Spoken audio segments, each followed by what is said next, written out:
Nova Scotia completely changes how PR applicants are selected, new EOI system announced.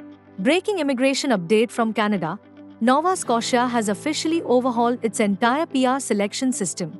If you've applied to the Nova Scotia PNP or even the Atlantic Immigration Program, this change affects you directly.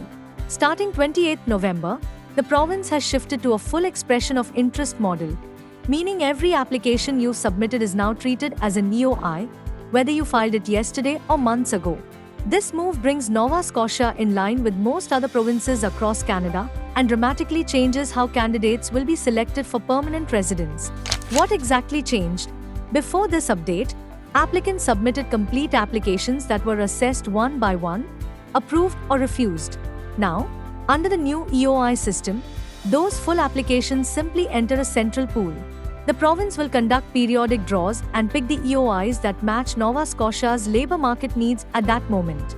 Only selected EOIs move on to actual processing. And here's the important part.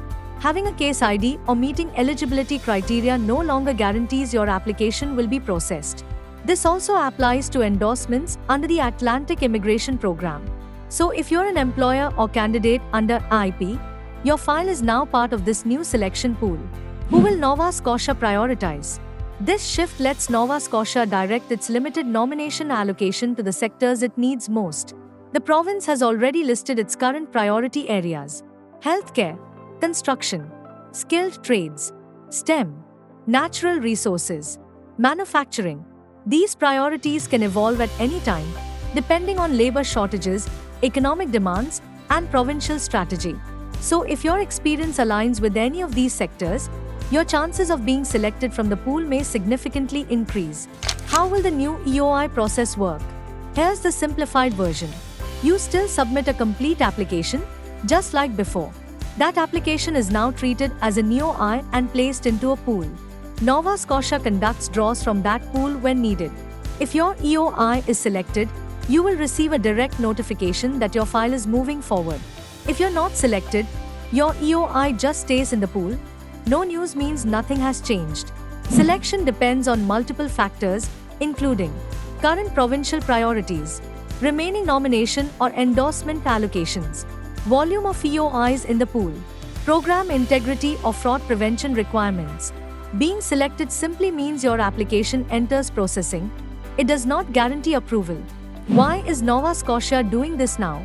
According to the province, interest in immigrating to Nova Scotia is far higher than the nomination spots available under its federal allocation. Reduced nomination quotas from IRCC in 2025 forced many provinces to adopt more selective systems. But there is silver lining. Canada's immigration levels plan for 2026 significantly increases provincial immigration targets. That means nomination spaces for Nova Scotia are expected to grow next year, giving more applicants a chance to be selected. We're already seeing early signs of this. Nova Scotia's nomination allocation increased from 3,150 at the start of the year to 3,709 by October. Conclusion. So if you've applied to Nova Scotia or plan to, the new system may work in your favor, especially if your occupation aligns with the province's priority sectors.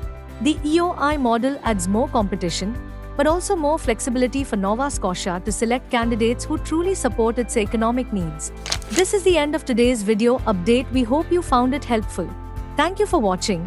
And if you enjoyed the video, hit the like button, subscribe to our channel, and press the bell icon to stay updated with the latest Canada immigration news.